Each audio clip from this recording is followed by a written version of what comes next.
Welcome to Cozy Coven Chats with Jenny C. Bell, where we explore the journey of the witch.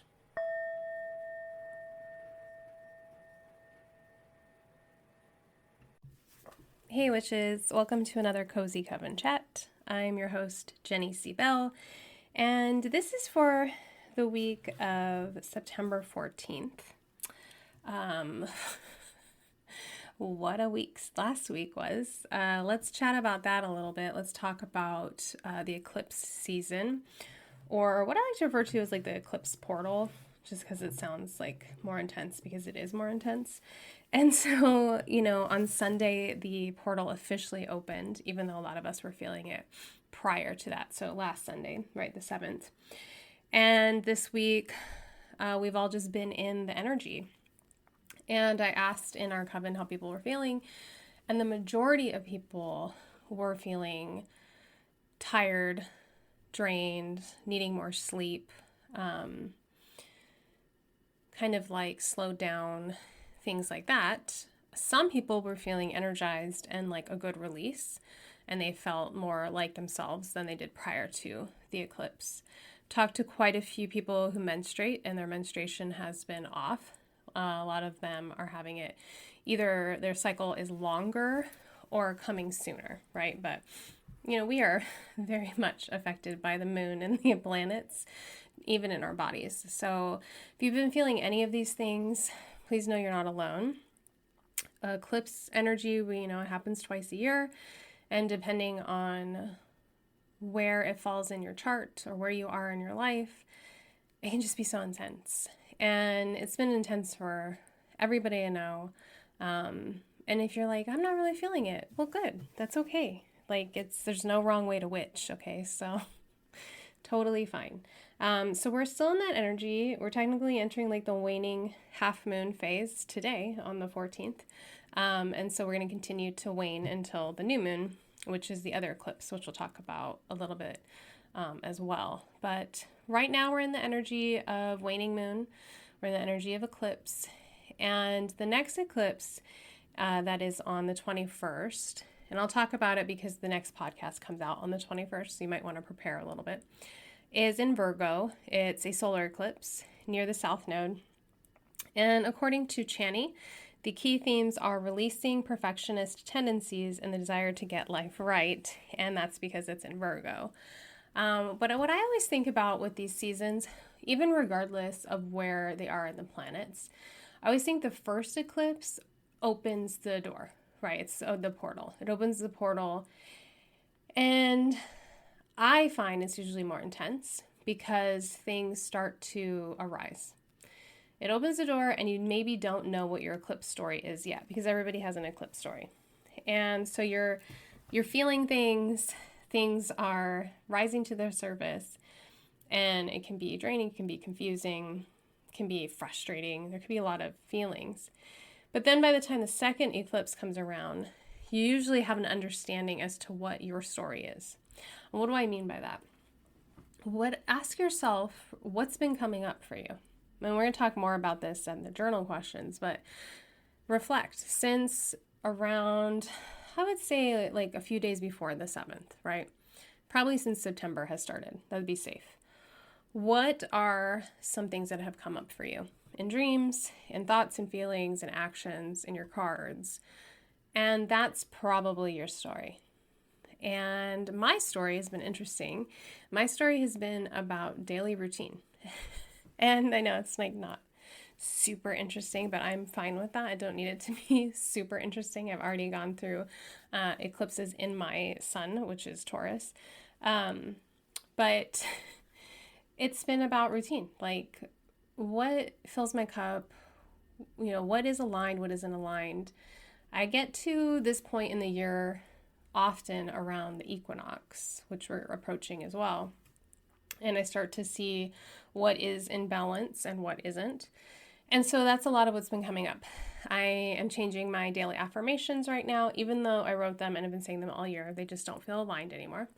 I am changing up my morning routine, changing up my evening routine. I'm spending a lot less time on social media, which has been so good for my mental health. And yeah, just really looking at that, looking at my daily walks. I'm looking at just daily activities. When I do things, I've been trying like different things out, like when I do a particular activity, let's change the time. Okay, no, I don't like that. Let's go back to the other one. Just that kind of thing. Really simple stuff, but it is still Virgo season, and Virgo invites us to declutter, clean, clear, right? Get organized, all of those things. And that's how I have been leaning into eclipse season. I feel the need to reorganize my day to day as opposed to like my entire life or a closet, right? It's like I want to reorganize my day and how I spend my day and my energy and when I write versus when I read and all of those things. So that's been my story. It's not super fantastical or interesting. I have had another shadow rise that I don't really want to chat about. It's nothing crazy, but it's still something I'm working on healing. Once I get through it, I think I could share about it then. But yes, that's my story for right now. And so we're in that. We are also in Virgo energy still, as I mentioned. This is pretty much the last full week of the Virgo energy. And like, we've talked about, it's that organization, it's earth sign, it's all of that. But because the eclipse is here, it's not as grounded as it normally feels. So if you haven't been making an effort to get grounded every day, you really should. When the moon starts to kind of take things over, we begin to feel not as grounded. So simple things you can do is get outside. My husband and I both work from home on computers. I write and he is working on his computer all day, and we take breaks just to go put our feet on the clover and look at the mountains. And it's important. Taking walks is very grounding. If you can't really get outside, then sometimes just like sitting on the floor or laying on the floor of your house is very grounding. Petting animals is grounding. Eating earthy foods and really being present with your food is grounding. There's, a nice, even though it's water, a nice salt bath can be really grounding. So yeah, make an effort if you're not already doing so this week to get grounded. And now we're going to pull our tarot of the week. So we had Justice last week. So I'm curious, I wonder how Justice played out in your life. I always think of Justice as being a balancing card, So that's a theme, I think. Oh, and speaking of balancing, we got Temperance.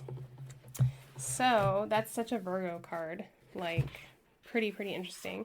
Okay, so Temperance is technically associated with Sagittarius, but Virgo's the scales, and the card is often depicted with someone, usually a winged someone, pouring water back and forth in a calm manner and not dropping any, and very balanced. And it's technically the fire. It's connected with fire, even though there's lots of water in the picture, which is kind of interesting. And it always has that kind of whenever this card comes in, I'm like, okay, what needs balancing? And I've already been asking that, and I probably think you have been too, because we're getting close to the equinox. We have Virgo season with this eclipse. So Temperance is here to underline that question and can put an exclamation point at the end, right? What needs balancing? What isn't balanced? And then I always think of Temperance too. I always think of it as a sister card to Justice. I think of Justice as more of a masculine card and Temperance more of a feminine card, but they're the same energy of trying to balance the scales and making sure that everything is as it should be. And so with Temperance, we have this more of this feminine kind of, not forcing the issue, not okay, I need to get balanced and being aggressive about it. It's more okay, what's not serving me? What is not in balance? And, how can I do that? How can I get grounded? And it's interesting too, because of the water, there's so much water in the card, but it's connected with fire. According to some anyway, the water to me is what I just talked about, the salt bath. The nice shower with maybe some essential oils in the shower stall. I feel that's very cleansing right now because of the eclipse, and that's all associated with the moon and water. I don't know, just kind of it underlines that. Like before we get into the equinox and before we get into Libra season, what is standing in your way of being balanced, of having a decent temperament, of feeling like you can be around other people, right? I've been very hermited this week. My card actually of the week for my own self was hermit. And so there you go. But yeah, so very similar, I think, in my opinion, to justice. They obviously mean different things, but the vibe of the card is so similar. So seems like a similar energy for this week. It's the rebalancing and balancing of with water instead of scales, right?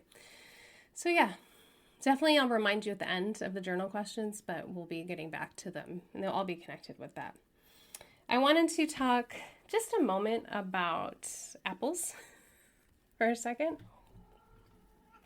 So we have, as a family, we would go apple picking every year, and now we have an apple tree in our yard, and we have plenty of apple trees around town as well. And I don't know, you probably know this, but maybe you don't. If you cut an apple in half, not lengthwise, but like if you sit the apple, down and the stem's on top and you cut it in half so that you have the stem on one side and the little kind of flower looking part at the other side. I don't know how to describe it, horizontally, I guess. If you cut it like that, the seeds make a star. And so they are like a living, perfect pentacle, because a pentacle is a 5-pointed star with a circle around it. That's what makes it a pentacle, not a pentagram. And it's a symbol of protection and for witches. And I love it. And so one of my favorite offerings, if you work with a deity, and if you don't work with a deity, you can just put them on your altar, is to cut apples in half and put them on my altar. And they shrivel and dry, and I think they look even cooler when that happens. And I just do that throughout, basically until I buy mini pumpkins and put them on the altar. But they are my go-to altar decoration. You can also slice them and dry them in the oven. But I really like how they just will dry out on the altar. If they have a problem with ants or a greedy dog or something, then don't do that. But I just think they're just the perfect, like, witch fruit because they are a pentacle. And I also love that, other people in other religions associate them with evil, which is silly.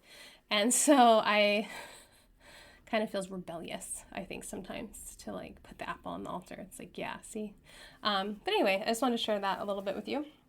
So yeah, if you have, apples are usually inexpensive this time of year, you're looking for something fun to put on your altar, something festive, that's definitely something. And like I said, I like to keep it pretty much until the mini pumpkins come out. But sometimes I continue. I also like to put pomegranate seeds. That's great, especially if you work with like Persephone. But I can't wait. I haven't seen them in the store yet. They're like one of my favorite fruits. So I'm like anxiously like checking the store. When are the pomegranates here? But I like to put a few seeds on the altar, and they also dry out, and they're so beautiful. There's nothing really like that color that we eat besides beets, which I'm not a fan of. So yeah, so I just wanted to talk about that a little bit. The other thing I wanted to talk about is okay, let me start. Let me restart here. I'm not going to edit that out, but we're just restarting. So the last eclipse was in Pisces, which we've talked about on here as dreams and psychicism and things like that. And a lot of people have been having very interesting dreams or having very interesting signs come to them. And recently, someone in our coven reached out to me and was like, I had this dream, and then I kind of had like this feeling and this vision. Is it nothing, like, basically, am I crazy? And here's the thing is, we don't want to go overboard where like every little thing's a sign, okay? But being a witch is reading the signs. Like that's who you are. We're liminal. We are looking through the veil, even when the veil is not at its thinnest. We are more aware, more conscious, more open. We work on opening our clair senses and becoming more psychic, and listening to our intuition. And all of that is connected to reading the signs around you. So should you, like if you remember a dream, should you look into the meaning? Why not? If you keep seeing the same number repeated, should you look into that meaning? Yes. If you find a feather, That's symbolic, right? If you see a bird you don't normally see, that means something. If you keep seeing the same animal enter your yard, right? Like you keep seeing bunnies come into your yard when you've never noticed them before. These are important signs because the invisible world is real. And as witches, we know that. And the invisible world communicates with us through signs and symbols. You know, it's funny to me because not that long ago, I kept finding cards. Now, I read cards every day, right? But I went to a little free library and there was literally only 3 oracle cards. Or 4. There's 4 oracle cards there. And they were just like, they had fallen. And I looked around, I couldn't find the deck. And so I was like, I'm going to take them home. I did a reading in our Coven. But obviously that was significant. Those were very clear signs. But then that same week, I went for a walk and I found a tarot card. Like just by itself, facing up, facing me. Not by anybody's house, not by anybody's car. Those are really strong signs. Okay. You have a repetitive sign. That's a really important message. So it's like you dream of a crow. Then you're hearing a crow caw while you're meditating. And then you see a crow fly by you. And then you're on social media and a crow comes up. Like crow's coming in with a message, right? Does that mean crow is an animal guide? Maybe. But it could just mean that crow's the messenger of something or someone for you. So it's really important to honor yourself by reading the signs and allowing your intuition to decide what that means. And if you're unsure, that's when, you talk to a friend or we bring it into our Coven. Hey, I had this dream. What do you think it means? It's what we do, right? You think about like the witches, in an ideal world, you would be like your local witch and people would come to you with these questions. I saw this sign and I had this dream and this and that. Like, what does it mean? Because they would think because you're in that liminality, right? You admit that there's more than this mundane 3D world, right? There's an invisible world. So I think now, especially during eclipse season, if you haven't figured out what your story is or what your theme is, read the signs. There's communication happening, someone in our Coven was talking about, we were doing a live reading, and she was like, it's raining really hard right now. And we kept getting a lot of like water imagery and femininity. There was like a lot coming in that was related to water. And she's like, I need to share that because I feel like it's significant. And then it is. And then she just realized like water's coming through a lot for her. And that's a sign, right? So I think like in movies and things, people think the sign's going to be like a lightning strike or something, but they could be very little. It could be like, I've had this happen too, and you may have as well. Like I'll be at a grocery store or something, and I swear that like a spirit guide or like an angel is talking through a regular person to me because they say something that's a very clear message that I needed to hear, or is like in relation to a card I pulled or something I channeled already. And it's like confirmation, and I just leave and I just laugh because it's like, okay, like thank you for the random earth angel, So yeah, that's our like a point of what we do is reading the signs. Like, am I saying that everything's a sign? No. And if you're unsure if something was a sign, that's where you go and you either ask your cards, right? Like, I saw this sign. Is this what it means? Or was it for me? Or is it significant? And see what cards you find. Or you can ask for confirmation. Give me that sign again. Or show me. Some people will do this. Like, if I'm meant to do this job, then help me. Like, I will see a blue jay in the next 24 hours or whatever. They'll actually ask their guides for a specific sign as confirmation. So signs are everywhere. Reminds me of that song, signs everywhere sign. I won't sing because it's not that kind of show. And I want you to be able to like keep your headphones in. But anyway, look at the signs. So my journal questions for you are, ready? Number 1, what is your eclipse theme or story? Number 2, what, if any, signs are coming in right now? And number 3, what, if anything, is standing in your way of feeling balanced at this time? And that's connected with the Temperance card. So you might want to take that card out if you have a deck and put it on your altar or look at it while you journal. I think it will help. The visual always helps.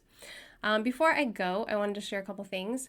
In our Coven, for the first time ever, I'm going to be doing a live event for everyone, whether you're in our Coven or not. It's free, and it'll be on and about Samhain and Halloween. So I will share more details when I have them. I'm still in the creation process, but it will be happening. And if you want to make sure that you stay updated on that, go to jennycbell.com and join my newsletter, because that's where the invite will be. The other thing is that I will be on Granddaughter Crow's show pretty soon. I'm really excited, actually, for that, because let me look it up. She named it, she named the little series we're doing. Oh yeah, As the Veil Thins is the name of the series. And it'll be coming up pretty soon. Sorry, I should have had this all prepared. And the other thing is that Granddaughter Crow, who's an amazing person, she will be in our Coven as a special guest pretty soon. So if you're not already in our Coven and you're interested in shamanism or interested in getting to know her, we will have almost like a private live podcast. So it'll be really fun. But yeah, so her podcast I will be on is called Belief, Being, and Beyond. And we will be talking about the veil thinning and Halloween and Samhain. She's having this whole special series about it in October. So as it gets closer, I'll give you the specific date and I'll remind you. So that's going to be really fun. But yeah, those are some of the things we have coming up. And as always, take care and nourish. And I think most importantly, stay weird. As always, thank you for listening. Please subscribe and share with a friend. If you haven't already done so, be on the lookout for my book, Spirit Crystals. Discover your crystal guide for healing and empowerment.